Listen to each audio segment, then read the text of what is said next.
आप देख रहे हैं एसडीएम न्यूज़। मैं हूँ रियाज अंसारी। इस वक्त मैं तारीख़ी शहर औरंगाबाद से बात कर रहा हूँ और आज का मेरा विषय जो है वो फिर एक बार कहने के चुनाव को लेकर है। आज मीडिया के माध्यम से, सोशल मीडिया के माध्यम से हम देख रहे हैं कि चुनाव को फिर एक बार कहीं न कहीं खान चाहिए या बान, ये मुद्दा बना के पेश किया जा रहा है और कहीं न कहीं इसको धीरे धीरे हिंदू मुसलमान की तरफ लिया जा रहा है। फिर हो सकता है कि आने वाले दिनों में ये मंदिर मस्जिद तरफ चला जाए या फिर ज्ञानवापी मस्जिद तरफ चला जाए या फिर कोई और जो है तो उस पर चला जाए। मतलब जो विकास की बात है, जो डेवलपमेंट की बात है, उससे कहीं ना कहीं भटक कर आवाम को, जनता को कुछ अलग ही उसमें जो है तो उलझा के रख दिया जा रहा है। चूँकि मैं महाराष्ट्र के तारीख़ी शहर औरंगाबाद से बात कर रहा हूँ, तो और औरंगाबाद में जो पहले निज़ाम का हिस्सा हुआ करता था, निज़ाम स्टेट का हिस्सा हुआ करता था, तो जाहिर सी बात है उस लिहाज से यहाँ पर ये औरंगाबाद और ये औरंगाबाद ज़िले की बड़ी खुशकिस्मती है मराठवाड़े की कि यहाँ पर वक्फ जायदादें बहुत है। दरगाह की, मस्जिद की, इनाम की, इसकी बहुत है। तो ये यहाँ के लोगों की बड़ी एक खुशकिस्मती की बात है ये। तो मैं तमाम औरंगाबाद के सभी मुसलमानों से बिला लिहाज सब और सभी इस्लामी संगठन हैं, हमारे जो ज़िम्मेदार है, हमारे जो काबिल एहतराम उलमा इकराम हैं, ये भी कहीं ना कहीं इलेक्शन के मौके पर सेकुलरिज़म को बचाने की दुहाई देकर या जो भी है कहीं ना कहीं एक अच्छे अंदाज से जो है तो आगे आते हैं और अपना रोल प्ले करते हैं। ये हमने देखा इससे पहले इलेक्शन के मौके पर। लेकिन मैंने जब स्टडी किया 15-20 साल 25 साल पहले की, 50 साल में तो काफ़ी तबाही बर्बादी हुई, लेकिन बोलते ना जो होश की उम्र रही थी, उस लिहाज से मैंने 15-20 साल पहले एक स्टडी किया कैसे कैसे राजनीतिक हालात आए, कितने लीडर आए, कितने इलेक्शन हुए, कितने आमदार के हुए, कितने खासदार के हुए, कितने कॉरपोरेशन के हुए और विकास के काम क्या हुए, कितने हुए, कैसे हुए। तो नतीजा ये निकला 25-30 साल का कि यूँ समझ लीजिए कि नहीं के बराबर काम हुए हैं, ऐसी बात नहीं, काम हुए। जैसे मिसाल के तौर पर अगर हमारे महल्ले जात में, हमारे बोले तो नवल के मुसलमान नहीं है, या हिंदू, मुसलमान, सिख, ईसाई सब है, हर एक की बस्ती अलग अलग है, हर बस्ती में विकास के काम होते हैं।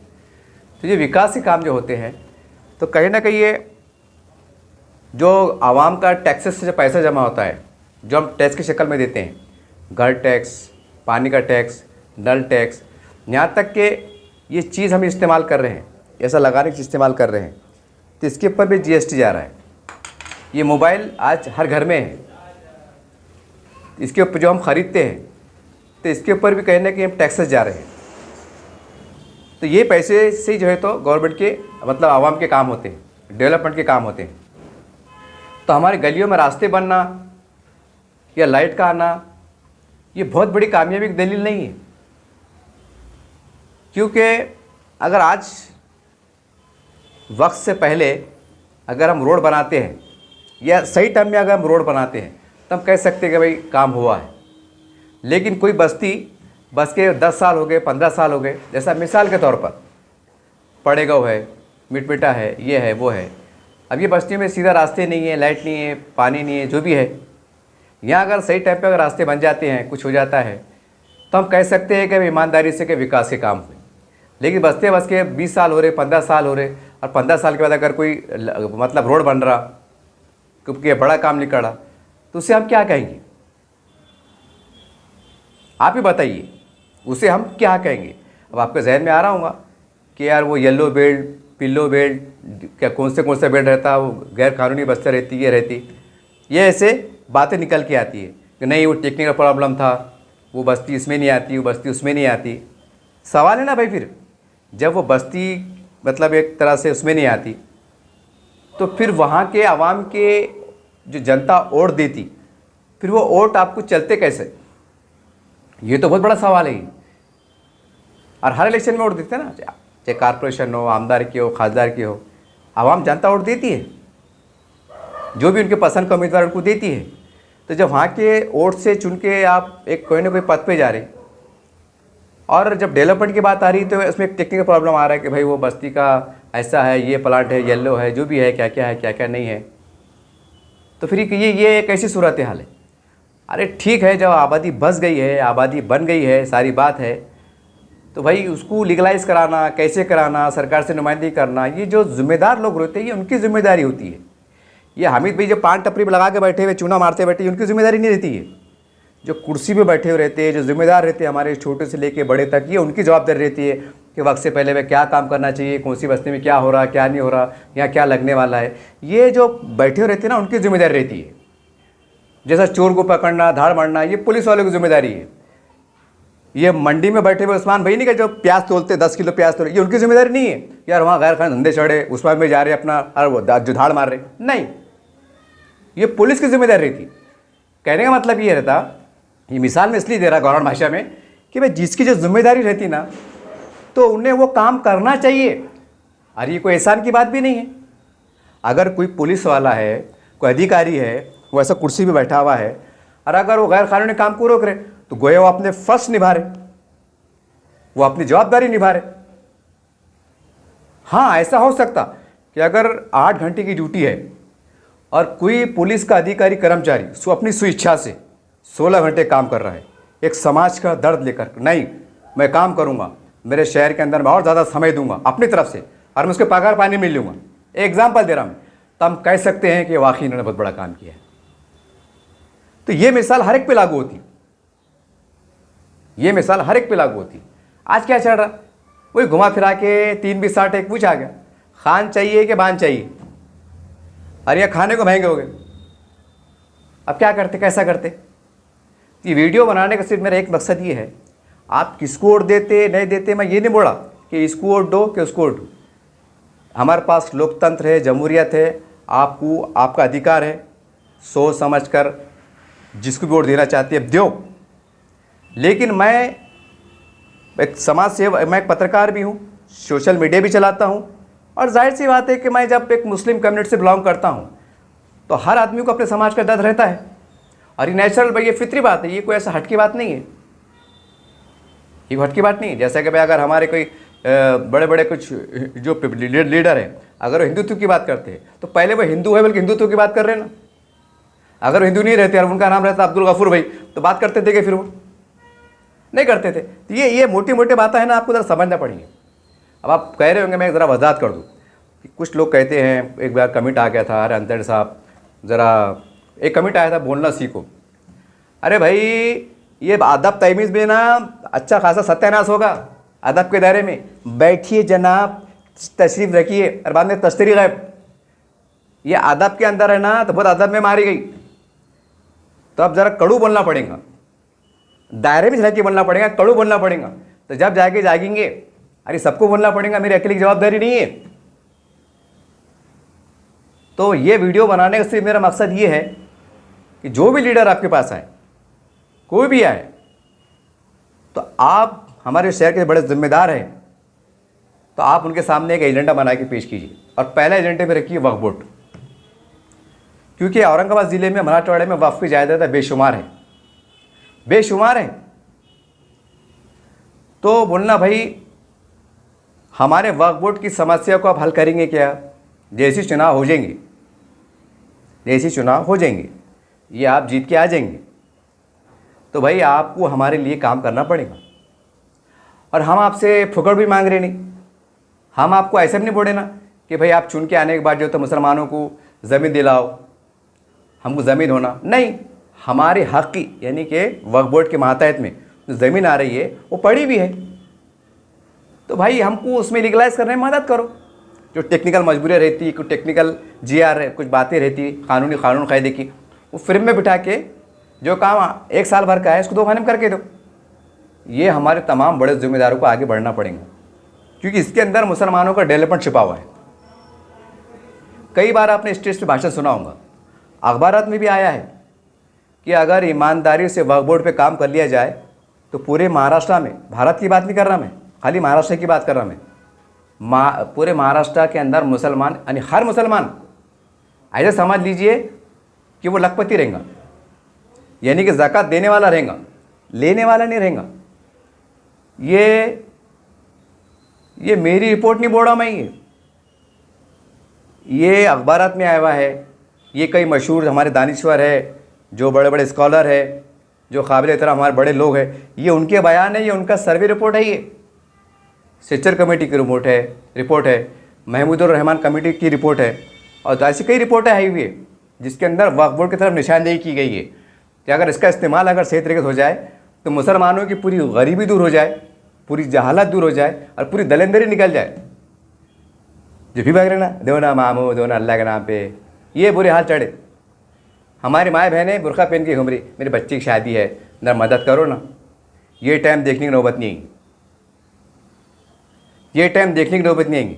अब इससे बड़ी बदनसीबी की बात क्या हो सकती कि हमारे पास वक्फ की जायदादें होने के बाद भी हम खबरस्तान मांग रहे कि खबरस्तान दो। कई जगहों पे खबरस्तान की ज़रूरत है और वक्फ बोर्ड की जगह भी है, कई सरकारी जगह है, कई अगर वक्फ बोर्ड की जगह नहीं सरकारी जगह है। ऐसी सिचुएशन भी है कि वहाँ मुसलमानों को ज़रूरत है लेकिन वहाँ वक्फ बोर्ड की जगह नहीं, सरकारी ज़मीन है। तो अब ऐसी सूरत में क्या करना? अभी हमारे बड़े बड़े लीडरों का काम था, सभी पार्टी के लीडरों का काम था कि भाई फला गाँव के अंदर भाई मुसलमानों को नहीं है। वैसा तो खबरस्तान गवर्नमेंट का जी आ रही है कि ये कलेक्टर के मारिफत में जो है तो शमशान भूमि हो, खबरस्तान हो, जो भी समाज की हो, ये गवर्नमेंट ने करके देना। लेकिन अफसोस की बात तो क्या है, हमारे पास खबरस्तान, वक्फ बोर्ड की ज़मीन के पास खबरस्तान नहीं मिला। मतलब मैं आपको बताना ये चाह रहा कि ये ऐसे बुनियादी इश्यूज़ है जो हमारे हाथ में है, जो अगर यहाँ काम नहीं हो रहा और नारे लग रहे कि वो खान चाहिए कि बान चाहिए और वो मोदी को हराना है और अमित शाह को हराना है, उसको गिराना है, उसको बिठाना है। अरे यहाँ पर हम ये है कि हमको गढ़ने की जगह नहीं, इतने बुरे हाल चढ़े।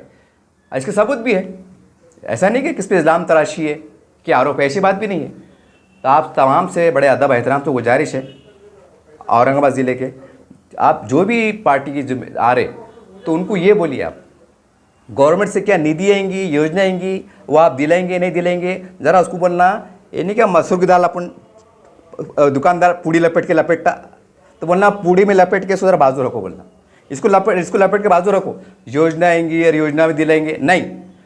हमारे वक्फ बोर्ड की ज़मीन के लिए आप लाहेमल क्या तैयार करेंगे, उसके ज़रिए से डेवलपमेंट के बहाने से कि वक्फ बोर्ड की आमदनी बढ़े और गरीब मुसलमानों को फ़ायदा मिले, इसके लिए आप ठोस लाहेमल क्या करेंगे। और मतलब उसके वास्ते आप हमको प्लान तैयार करना पड़ेगा और हमको आपकी वजह सरकार की मदद से हमको आगे बढ़ना पड़ेगा। इसके ऊपर ही बात करो, बोलना ये कौन आएगा नहीं जाएगा, जब गर्दन पे छुरी आएंगे बात की बात देखेंगे बोलना, क्योंकि ज़िंदगी और मौत का मालिक है ना, अल्लाह है।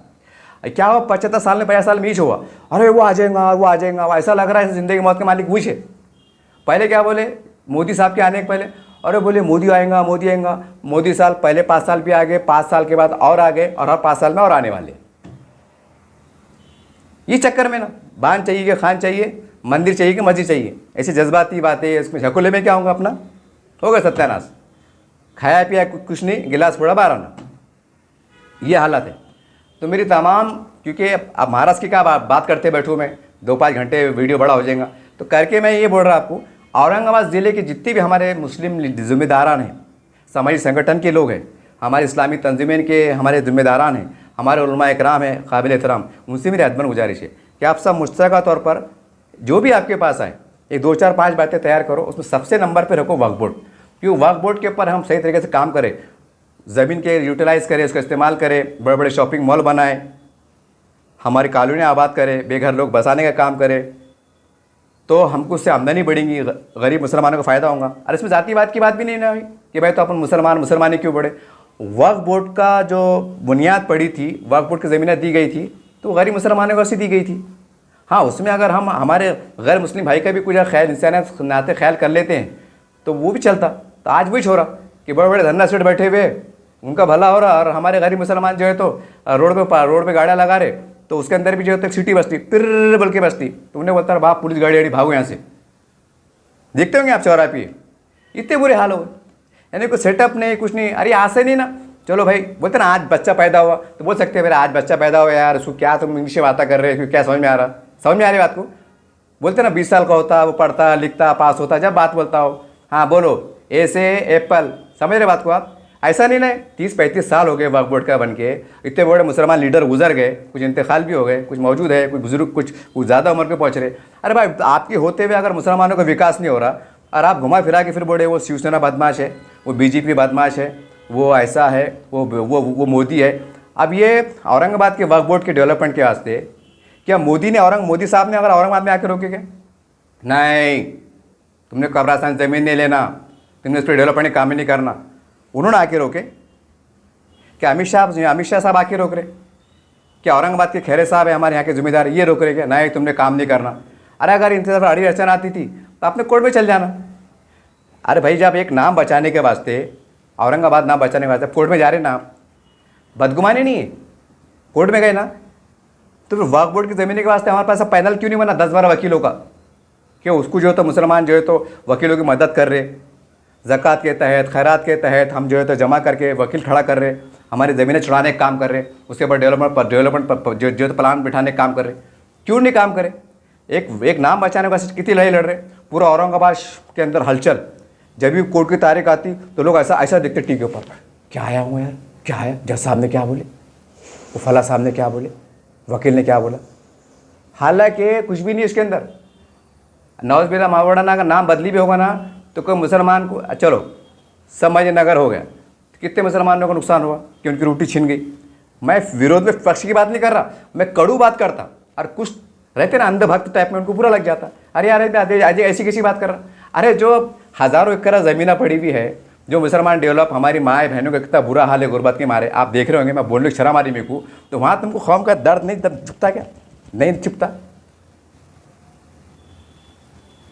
अब एक ही काम करो, ये वीडियो फिर मैं एक बात दोहरा रहा हूँ, जितने शहर के जिम्मेदार है, किसी के जो भी आपके पास आ रहा, या आप किसी के पास जा रहे, या आखिरी मोमेंट पे आप जो डिक्लेयर करने वाले हैं कि हम फला फला को वोट दे, चाहे किसको भी दे, किसी ना मैं तायद कर रहा ना मुखालिफत कर रहा, तो पहले बोलना भैया इलेक्शन चुन के आने के बाद आपको अगले महीने से काम करना पड़ेगा, और जहाँ भी हमको ज़रूरत पड़ेगी तो आपने या तो फ़ोन पे अच्छे अंदाज से काम करा के देना, या नहीं तो वक्फ बोर्ड में चल के काम कराना, या हमारी आवाज़ जो है तो ऊपर तक उठाना, ये आपको करना पड़ेगा। और इसके ऊपर ही काम करो आप। ये सरकारी योजना जो है ना, ये हम देख रहे, अरे मौलाना आज़ाद फाउंडेशन बंद हो गया, आपने दिल्ली का देखे होंगे, आपने बंद हो गए, तो इसका कौन जिम्मेदार?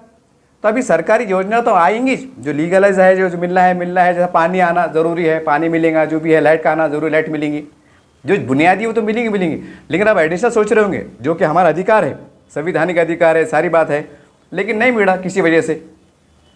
तो वक्फ बोर्ड के ज़रिए से इसकी आमदनी बढ़ाओ, गरीब मुसलमानों को रोज़गार लगाने का काम करो, उसके अंदर हर 50 मुसलमानों को मसला उसके अंदर काम करो, और उसके ऊपर ही फोकस करो और लीगलाइज करो। अच्छा, नेताओं को जेब से डालना भी नहीं ना कि चलो यार साला अगर हम इसमें हाथ डाल देंगे तो साला पैसे कौन देगा, नहीं। अरे भाई हमारे पास क्या है, अल्हम्दुलिल्लाह बड़ा अच्छा प्यारा निज़ाम है। एक ज़कात का निज़ाम तो इतना प्यारा है हमारे पास कि मैं बता नहीं सकता, उसके ऊपर जितनी तारीफ़ की जाए कम है। आसान तरीक़ा है ना। अगर भाई कॉलोनी का मसला आ रहा कहीं, तो भाई हमारे पास चारों इस्लामी तंजीमों के ज़िम्मेदारान हैं, भाई ये लोग जो है तो अभियान चला कर जो है तो टीनों का कच्चा पक्का मकान बना के दे सकते हैं।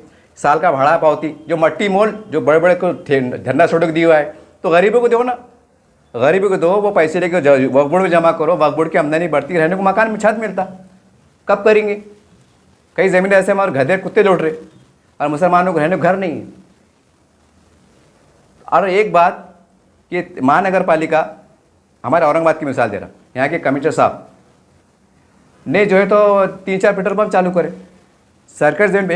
एक म्यूनसिपल कमिश्नर जो सरकारी अधिकारी क्लास 1 ऑफिसर है, तो हमारे जो सीईओ साहब है कि वक्फ बोर्ड के जितने मेंबर हैं, इनका दिमाग काम नहीं कर रहा कि भाई हम 10-12 जगह पेट्रोल पंप खोलेंगे, उसकी जो आमदनी होंगी उसके आमदनी में हम डेवलपमेंट के काम करेंगे, एजुकेशन पे काम करेंगे, इज्तिमाई शादियाँ पे काम करेंगे, बेरोज़गारी पे काम करेंगे,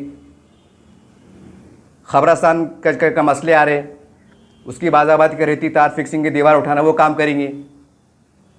तो ये हम काम कर सकते हैं ना, ये मैं बेहतर तरीके से काम कर सकते हैं। अरे जब तुम्हारे जेब में अगर 1 लाख रुपए पड़े हुए हैं, और तुम अगर किसको बोल रहे कि यार 2,000 उधार दो ना, तो ये कितने पागलपनी की बात है। जेब में 1 लाख पड़े हुए, तो ऐसे वक्फ बोर्ड का हाल है ना, करोड़ों रुपये हमारी ज़मीन की जायदाद शक्ल में पड़े हुए हैं, और हम बोलेगा अल्लाह के नाम पे भीख दो साहब, वो फंडल चालू करो और ये चालू करो वो चालू करो। अब ये बड़े बड़े जितने जिम्मेदार हैं, अब ये इनका खुदारा अब है ना 75 साल हो गए, अब बहुत तबाह बर्बाद हो गए, इतने बर्बाद हो गए, खाने को महंगे हो गए। अब जो गरीब है ना, तो उसको मेरी बात समझ में आ रही हुई क्या यार, ये पत्रकार साहब अंजर साहब बहुत सही बात बोले, हमारे दिल की बात बोली। अब जो चम्मच लेके पैदा हो रहे हैं, लखपति है और अपना 4 नौकर है, उनको क्या मालूम गरीबी किसको बोलते, उनको क्या मालूम घर का किराया किसको बोलते, उनको क्या मालूम ज़कात से पैसे लेके गरीबी की ईद करना, उनको क्या मालूम, उनको क्या मालूम कि चंदा जमा करके बेटी की शादियाँ कराना, उनको क्या एहसास है। ये मेरा दर्द जो गरीबी का है ना, ये गरीब लोग ही समझ सकते, या फिर वो समझ सकता, वो नेता समझ सकता जिसको अल्लाह हिदायत देने वाला है, सब नहीं समझ सकते। लोग बोलेंगे पागल है यार, धूप का टाइम चढ़ा, धूप लगी है इसको।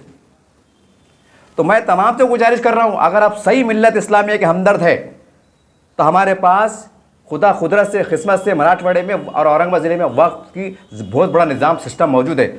और अगर हमको कुछ केस लड़ना पड़ रहा था, हमारे पास ज़कात खैरात का निज़ाम भी मौजूद है। अगर आबादियाँ बसाने काम हमारे पास पैसे का यूटिलाइज नहीं है, तो हमारे पास जो है तो हम चंदा जमा करके, जैसा रहमानी नाम का वली रहमान नाम का नौजवान बच्चा देखो, उन्हें 6-7 करोड़ 10 करोड़ जमा कर लिया कि भाई हमें एक स्कूल बनाने का है। अगर हम ऐसा सिस्टम ईजाद करें कि रोज़ मुसलमान जो होते हैं ये ऐप के अंदर QR कोड के अंदर 1 रुपया 2 रुपया डाले, ताकि हम गरीब मुसलमानों को टीनों का ठट्टों का कैसा घर बनाने देने काम करेंगे।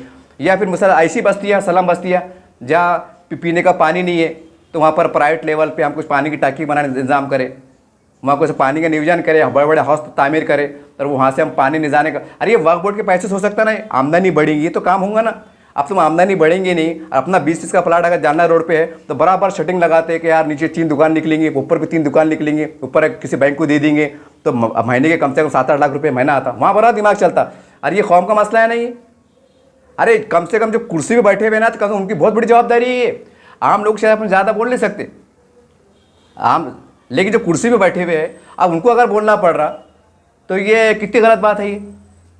ये गलत बात है कि नहीं कि यार ये तो ऐसा कैसा न, क्या फ़ायदा।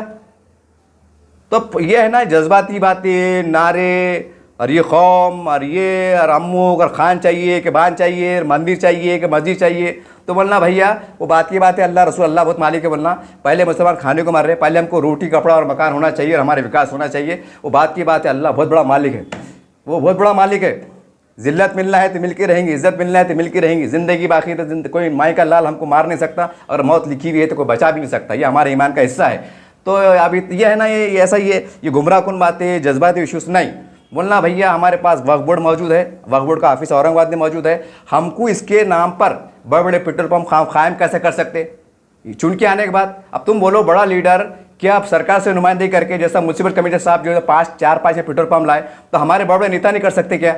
नहीं कर सकते थे क्या? दिल पे लेके नहीं कर सकते थे क्या? पैसे कम पड़े तो पैसे चंदा मिल जाता तंजीमों से। अगर हर अड़चड़ आ रहा तो कोर्ट में खड़े कर सकते कि साहब हमारे समाज में क्या करना, कि भीख मांगना है, चोरा करना है, डाके डालना। हम कोर्ट में खड़े रहते थे तो कोर्ट खुद तंबी लगाता था। जैसा आरक्षण के वास्ते हमारे हाई कोर्ट ने जो सरकार को तंबी लगाया था, याद है ना आपको 5% आरक्षण एजुकेशन में, कि भाई इनको देना पड़ता। अरे यहाँ भी अगर ठोस नुमाइंदगी करते कि साहब हमको परमिशन मिली क्यों नहीं पेट्रोल पंप की या जो भी डेवलपमेंट काम की, तो कोर्ट बाजार बोलता था क्या बात है, ज़मीन इनकी है, चंदा इनका है, पैसे इनके है, खाली आपको परमिशन देना है, आप दे रहे क्यों नहीं। अब इतनी बड़ी बात होने के बाद अगर हम काम नहीं करेंगे और ये बोलेंगे हाय सत्यानाश होगा, हम बर्बाद हो गए, वो अमित शाह साहब ऐसा कर रहे हैं, मोदी साहब ऐसा कर रहे हैं, उसको हराने का है। अरे हमारे हाथों से तबाही हो रही तो हमको कौन हराएगा? कि हम पे अल्लाह का अजाब नहीं आएगा?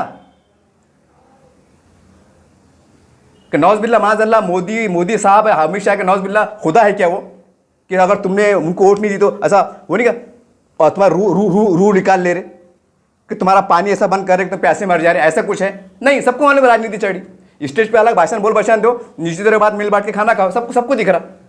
अरे मगर जो गरीबों को काम करना है पहले उसके ऊपर काम करो ना। अरे करो, क्या राजनीति कर रहे हो, मिलो, हाथ मिलाओ, पैर मिलाओ, क्या क्या मिलाते सब मिलाओ, लेकिन जो तुम्हारे हाथ में पड़ा हुआ है तो उसके ऊपर आबादी, उसके ऊपर कब डेवलपमेंट काम होंगे। अरे ये सरकार के तहत होता नहीं है। अब सरकार में जाने के बाद भी समर्थक लोग बोलो, विचारधारा के लोग बोलो, या कुछ मुस्लिम नुमाइंदे बोलो, अगर ये इसके ऊपर पूरी जान से काम नहीं करेंगे और फिर हम बोलेंगे कि सरकार बदमाश है, वो जातिवाद है, फिरका परस्त है। अरे काय के फिरका परस्त है? सारे जमाने के तो कमजोर बेबस लाचार तो हमीश है।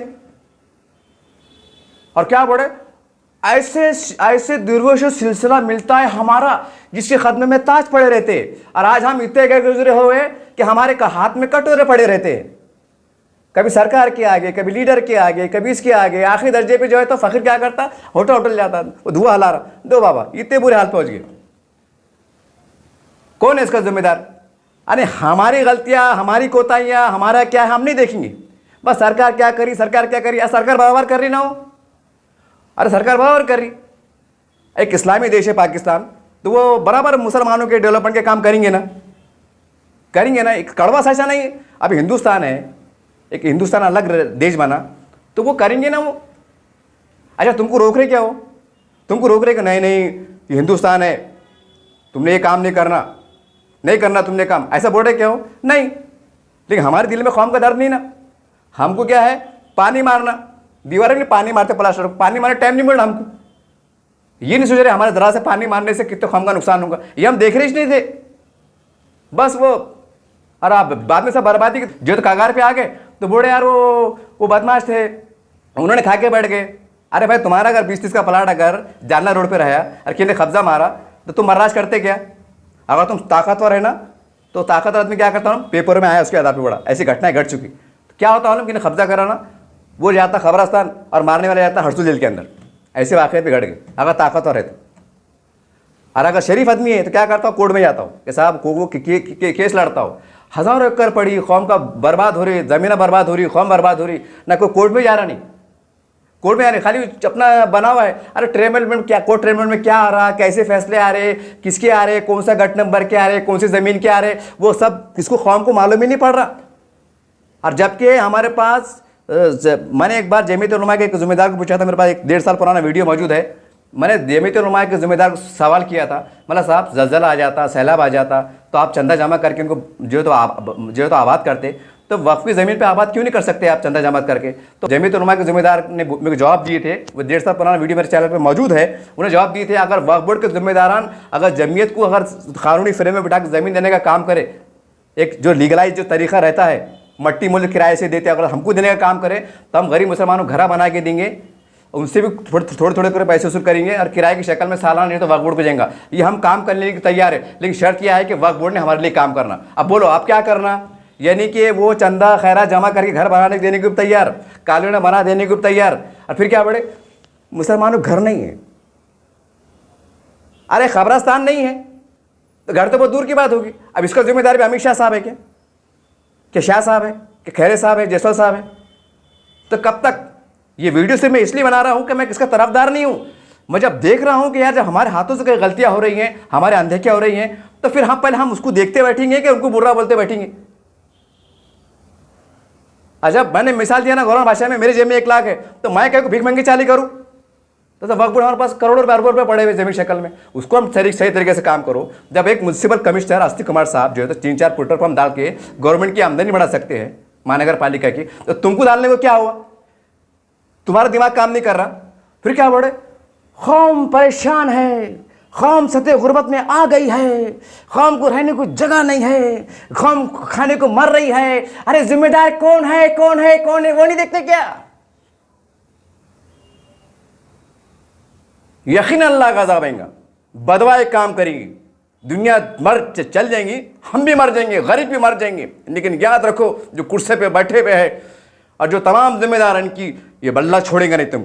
ये दुनिया 2 दिन की है, निकल जाएंगी, निकल जाएंगी। 50, 60, 70 साल में अलविदा, भूल जाएंगे। अच्छे फिरौन, सद्दात, कैसे कैसे लोग आए, सब निकल गए। अगरबत्ती लगाने वाला भी कोई नहीं है। याद रखो, करो राजनीति, करो, सब करो, लेकिन गरीबों को काम करो, और ऐसा काम करो जैसा लोग रफीक ज़करिया सबको याद करते।